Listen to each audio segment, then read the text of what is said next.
Hi, my darlings. We're all going crazy by now. You're not the only ones. So I figured to do something. And to help you out, I'm going to read Our Towers Falling. I'm really out of it, and this feels weird doing from home. So you're going to have to be patient with me. Our stop. We walk through underground tunnels. Grown-ups everywhere will swirl all around us. Sounds echo, harsh. We follow the signs, exit World Trade. I double skip, making sure I don't lose sight of Ben's backpack. At the bottom of the hill of stairs, we look up. All we see is silver sky. Come on, we climb. I feel like folks behind me are pushing me to climb faster and faster. Some pass Ben, their hips swiping his backpack. On the other, you can see bottom, whispers Ben. I look up and across. Two of them, two squares. I skipped a page. I'm lying to you. Go back. Side of the rolls, folks rush down. Hurry, hurry, hurry. I want to slow down. After the first hill of stairs, there's another and another. Near the top, there is a freezing air. I push my hoodie up, zip it tight. Ben wraps his woolen scarf. Here. I take it, mumbling thanks. We walk fast. Signs are everywhere. 9/11 Memorial Museum, September 11th Memorial and Museum. This way, that way. I hear snatches of languages I don't understand. See folks in the lawn. Crooked lines seem like the whole world is here. An unexpected crowd, police in thick black jackets, some smiling, some not, are scanning faces. They've got guns, walkie-talkies, some stand or stroll, some are on horses, another directs a sniffing German shepherd. I bet I'm not allowed to pet him. A lady hands us brochures.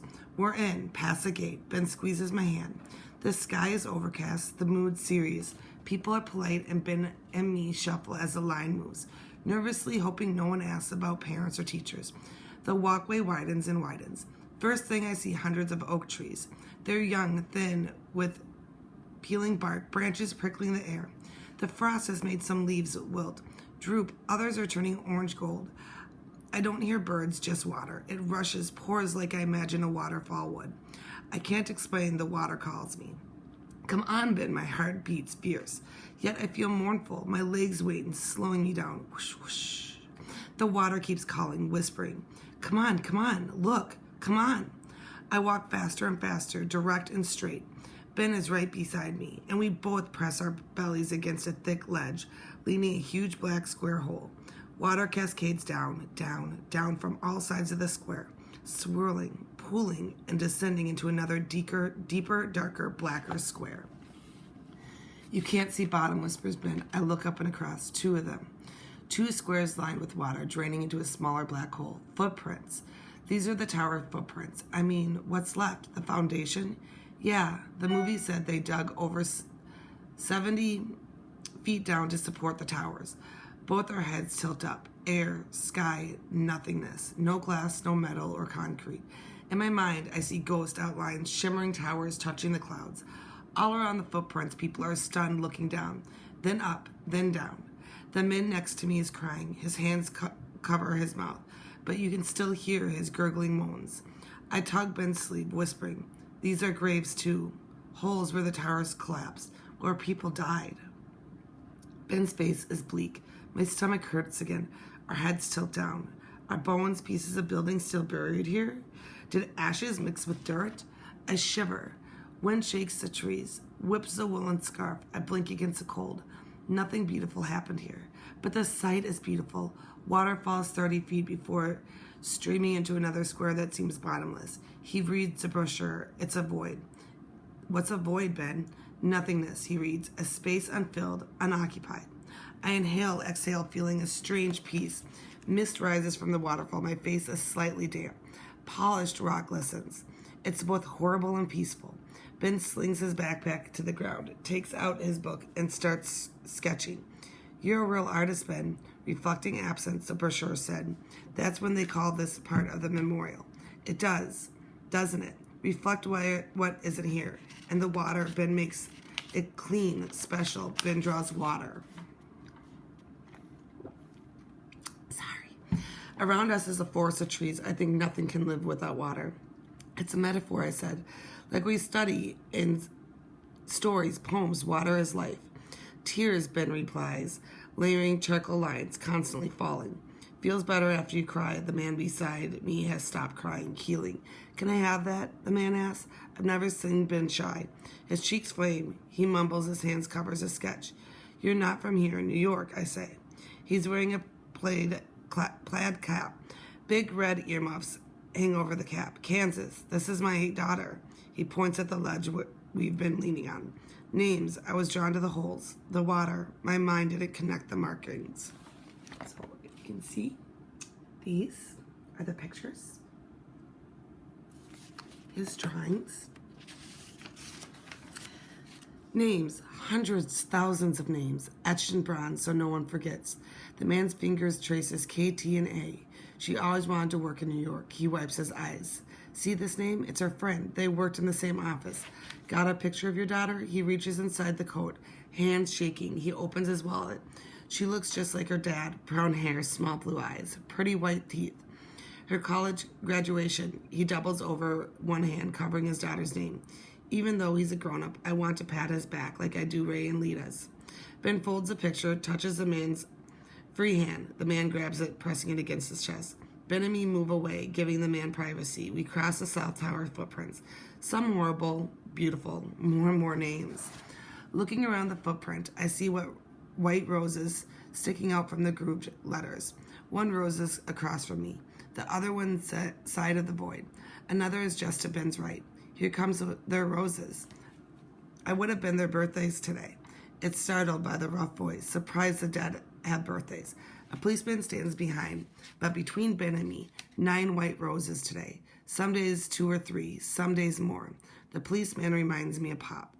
Thick, dark brows, broad nose, except his eyes are still curious. Not like a part of him is disappearing. Going, his spirit sometimes gone. Ben tugs me. Come on, Deja. We've got to go. Come on. He pulls me back to the first tower. The man who lost his daughter is gone. Ben whispers, the cop. He's still watching us. I look back. Yeah, so we're supposed to be in school? Fear roars. I forgot. Trouble. We're going to be in so much trouble. Ben and me walk quickly, almost running as far away from the officer as possible. I shiver. It's gotten colder. The sky is cloudier. On cue, snowflakes fall. I think of the people falling, leaping from the towers. Snow melts in the memorial. It never snows in October. I feel like the weather is telling me I should have stayed away. I look around me, at folks whispering, pausing beneath trees, some folks silent or crying, looking into square tower graves. Where's your teacher? The cop is behind us. Ben elbows me. Your parents?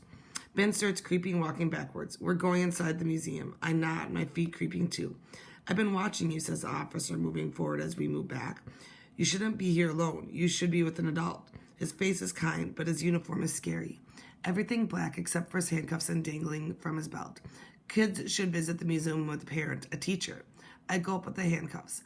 I don't want to be arrested. Run, Ben, I urge, taking off like a firecracker, not looking back. Right behind me, Ben breathes heavily. We run away from the footprints, the silver gray museum, and the past spindle trees. My body heats up, cold fades. We run and run, racing to get back to the subway to get home.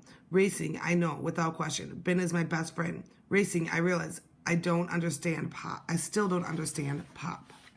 How long is this one? The subway home. The subway train is nearly empty. Middle of the day. I think nobody wants to go to Brooklyn. I do. And I don't. 16 voice messages. 22 texts. My mom's mad. Ben shuts off his cell phone again. Do you think Sabine told? Probably. But she would have try not to. Miss Garcia might have told the principal. It wasn't smart skipping school. If it had been just me, she would have figured I was sick. Sorry guys. Ben shoulders sag. Still, I'm glad you are with me. I know, both of us slump in our seats. You can hear the engine pealing, the wheels rattling on the tracks. I pull the brochure out of my hoodie. Ben reads with me. Terrorists crashed 2 planes into the Twin Towers. 2,753 people from over 90 nations were killed. Many Americans, I think, but just people, humans. Oldest victim, 85 years old. The youngest, 2. 403 were first responders. We're first responders, Ben. Who are first responders, Ben? Firefighters, New York, and Port Authority police. Closing my eyes, I lean my head back. Ben does the same. 3 more stops, he says. Then trouble, not as bad as it could be. I think of the man who lost his daughter, how he remembered her whole life in his heart. I think of Pop. Memories, that's the difference. The footprints were horribly beautiful. What if Pop only remembers horrible? Pop. The subway train stops, doors whisk open. Underground, it's another world. Shadowy, warmer than topside. Part of me wants to stay here. Ben and me shuffle forward and climb the steps. The sky gets bigger and bigger. The air colder. I see Dora and Pop standing side by side. Other than Ma, I've never seen Pop stand so close to someone. Dora runs forward. How could you, Ben? How could you? On her knees, she hugs him tight. Are you all right? Not hurt? Mom, the subway's safe. Ben's relieved. Dora's more worried than angry. Pop looks mad, all rigid and stark. At least he didn't call Ma. It would have been worse if she missed work. I walk up to Pop. I want to explain how I'm sorry, how I needed to go to the memorial, and how I'd do it again if it meant I'd understand him better. I say nothing, don't smile. I just look at Pop, eye to eye. He lifts me off the ground. I'm being held, crushed by the biggest hug. I feel warm. Pop's cheek is soft on mine. He whispers, Deja, Deja. I feel good. Feet off the ground. I feel like I can fly. Pop sets me down. He nods at Dora. Ben waves and they both turn toward the street. Thank you, Pop shouts. Thank you. I've never heard Pop say thank you or much of anything to somebody other than my family. Pop changed, and if to prove it, he smiles. Well, talk when we get home. All right, kids, that's going to be the end for today. But tomorrow we'll pick up, and I'm excited to read more because I'm really bored. I love you all and miss you.